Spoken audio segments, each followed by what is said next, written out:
नमस्कार, मेरा नाम राहुल मिश्रा है और आप देखना चालू कर दिए हैं राहुल डी ब्लॉग। आज मैं आपको बिहार के रोहतास जिले में एक सासाराम जगह है, वहाँ से 5 किलोमीटर दूरी पर एक ताराचंडी मंदिर अवस्थित है, जो सासाराम के दक्षिण दिशा में 5 किलोमीटर दूरी पर कैमूर पहाड़ी में है।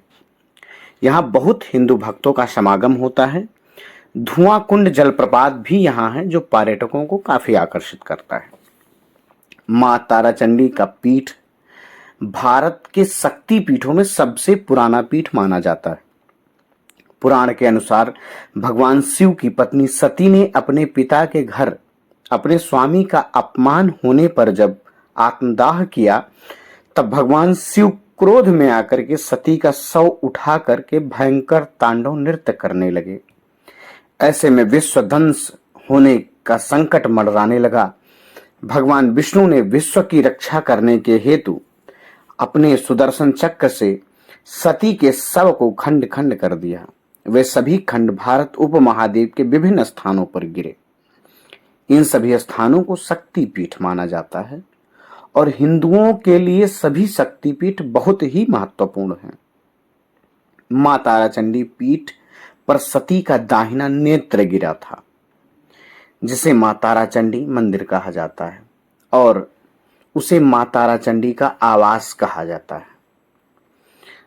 ऐसा एक पौराणिक मान्यता है कि जब भगवान बुद्ध ज्ञान प्राप्त करके यहाँ आए थे, तो मां ताराचंडी ने उन्हें एक बालिका के रूप में दर्शन दिया तथा उन्हें सारनाथ जाने का निर्देश दिया, जहां पर भगवान बुद्ध ने पहली बार उपदेश दिया था।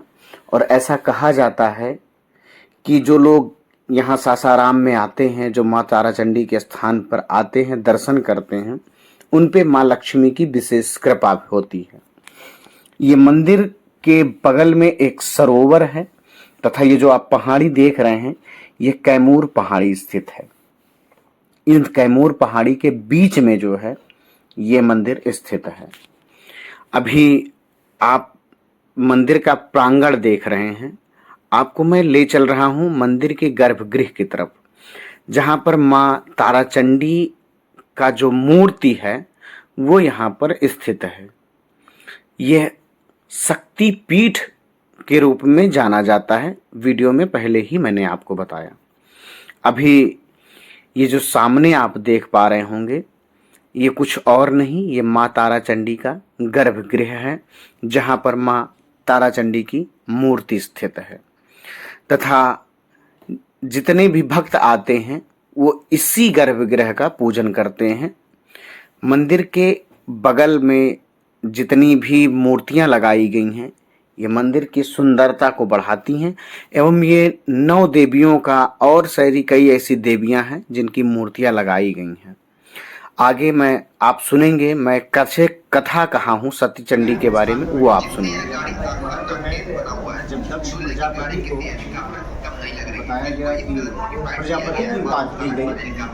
प्रजापति का मतलब होता है, देखिए, सबसे जो मानव होता है, मानव से 100 गुना जो है सुख मिलता है राजा को, और राजा से 100 गुना एक सुख जो मिलता है वो महाराजा को मिलता है। महाराजा से 100 गुना जो सुख होता है वो एक चक्रवर्ती सम्राट को मिलता है। चक्रवर्ती सम्राट को 100 गुना सुख उससे ज़्यादा एक गंधर्व को मिलता है, और गंधर्व से 100 गुना जो सुख मिलता है वो मिलता है इंद्र को, और इंद्र से 100 गुना सुख जो ज़्यादा मिलता है वो मिलता है प्रजापति को। दक्ष महाराज को प्रजापति की उपाधि मिली, तो उनको एक कहावत है ना कि प्रभुता पाए धुएं मत चाहिए, यानी प्रभुता पाने के बाद मद हो गया। तो उन्होंने एक बैठक बुलाई, जब उनको उपाधि दी गई तो दक्ष से दक्ष प्रजापति जब हो गए, तो उस सभा में सारे देवतागण, ऋषिगण, मुनिगण आके इकट्ठा हुआ। ये कि जैसे ही दक्ष अपनी सभा में प्रवेश करते हैं, तो सारे देवता देवी जितने उपस्थित थे सब के सब उनके स्वागत में उठे। लेकिन वहाँ पे 3 देव ऐसे थे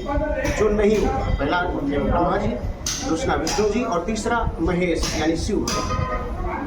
हुआ ये कि ब्रह्मा जी के ना उठने पर उन्होंने सोचा कि ये तो सबसे बुजुर्ग है, नहीं उठे तो कोई बात नहीं। फिर विष्णु जी भी नहीं उठे, तो उन्होंने सोचा कोई बात नहीं, ये तो पालन करता है, सृष्टि को चलाते हैं। शंकर जी नहीं उठे तो वो मूढ़ जो था वो ये नहीं जान पाया कि ना केवल मेरे दामाद हैं बल्कि ये सृष्टि के संहार करता भगवान शिव स्वयं। लेकिन उनकी दृष्टि ऐसी थी, जैसे कहा गया है ना, गोस्वामी जी ने कहा है कि जाकी रही भावना जैसी प्रभु मूरत देखी तिन्ह तैसी, यानी जिनकी भावना जैसी होती उनको वैसे ही नजर आते हैं। जब उनको ये पता चला कि अब क्या होगा, ये तो उठा नहीं है धूल, तो होता ये है सभा का जो नियम होता है, शास्त्रोक्त नियम जो है वो ये है कि सभा का जो सभापति होता है वो सबसे अंत में बोलता है। लेकिन दक्ष क्या किए, प्रजापति को बात ही पाते ही पहुंच गए तुरंत सभा में और बोलने लगे कि कुछ लोगों को अगर वेद का भी ज्ञान दे दिया जाए तो भी वो मूढ़ रहते हैं। मूर्ख हृदय नहीं चेत जो गुरु मिले विरंच सम, अर्थात मूर्ख के हृदय में कोई चेतना नहीं जागृत होती है, चाहे गुरु ब्रह्मा यानी विरंच के समान मिले। और वो सुना रहे थे शिव। नंदीश्वर आया नहीं और उन्होंने तुरंत श्राप दिया कि जा तेरा जो गर्दन है, जो गला है, वो बकरे का हो जाए। तब तक उनके गुरु जो थे भृगु महाराज, उन्होंने भी श्राप दिया कि हे शिव, जा तुझे किसी भी पूजा में कोई अंश नहीं मिलेगा। और वो जो कार्यक्रम था, मांगलिक कार्यक्रम, वो श्रापा श्रापी का कार्यक्रम था। और यहीं से दुश्मनी उठती है। फिर शंकर भगवान को अपमान करने के लिए, शिव का अपमान करने के लिए उन्होंने एक यज्ञ किया। उस यज्ञ में उनको बुलाया नहीं, सारे देवताओं को बुलाया गया। सारे देवता गए, जब शिव नहीं गए, माँ पार्वती को तब तक नहीं पता था। देखिए, सबसे अच्छी चीज़ ये होती है कि अगर जिससे कोई रिश्ता बिगड़े या किसी व्यक्ति को किसी चीज़ से ठेस पहुँचे तो आप वो न बताएं। शिव ने वही किया, माँ को नहीं बताया। अंत में जब उन्होंने बताया माँ को कि मैं इसलिए यज्ञ में नहीं गया और तुम्हारे पिता ने मुझे नहीं बुलाया, क्योंकि जब प्रजापति की बात मिली थी उनको, तो उन्होंने मेरे साथ ऐसा ही किया। लेकिन माँ, उनको लगा कि अगर मैं नहीं जाती हूँ तो पिता को लगेगा कि रिश्ता सुधर नहीं सकता है और वहाँ सारी चीज़ें बिगड़ी रहेंगी। उनको लगेगा कि दामाद जी अभी भी गुस्सा है, तो मैं पिता वाली करूँ या पति वाली करूँ, पति जी मना कर रहे हैं। अंत में माता ने निर्णय लिया कि मैं जाऊँगी और संबंध भी सुधर जाएगा। उस यज्ञ में पहुँच के पूर्ण का कार्यक्रम है। लेकिन फिर हुआ वही कि उनकी मैया केवल देख के प्रसन्न हुई, हास प्रतिहास होता रहा। माता को तब भी क्रोध नहीं आया, लेकिन जब यज्ञ में देखने लगी कि सारे देवताओं का स्थान दिया हुआ है, शिव का स्थान कहीं नहीं है, तब माँ ने अपने आप को क्रोधाग्नि में जला करके अपने आप को नष्ट करना चाहा। फिर भगवान ने अपने जटा से उठा के अपने जटा को पटका और जैसे ही जटा गिरा जमीन में, एक महान विध्वंसकारी गण का जो है उत्पत्ति हुआ और वो आके उस यज्ञ को ध्वंस किए। तो माता जी को जलता हुआ देख कर भगवान भागने लगे इधर उधर। शिव यज्ञ किस विघ्न हो गया, उधर दक्ष का प्रजापति के गर्दन कट गए, भृगु जी की दाढ़ी नोच दी गई। कई सारे ऐसे थे जिनके दांत जो है नहीं रह गए। ये जहाँ पे मैं स्थान पे बैठा हूँ, ये ताराचंडी धाम है। ये बिहार के सासाराम के पास में है।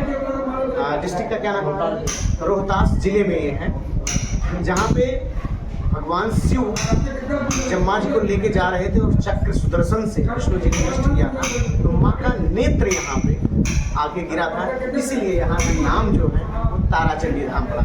जय माता दी, जय सिया राम, जय।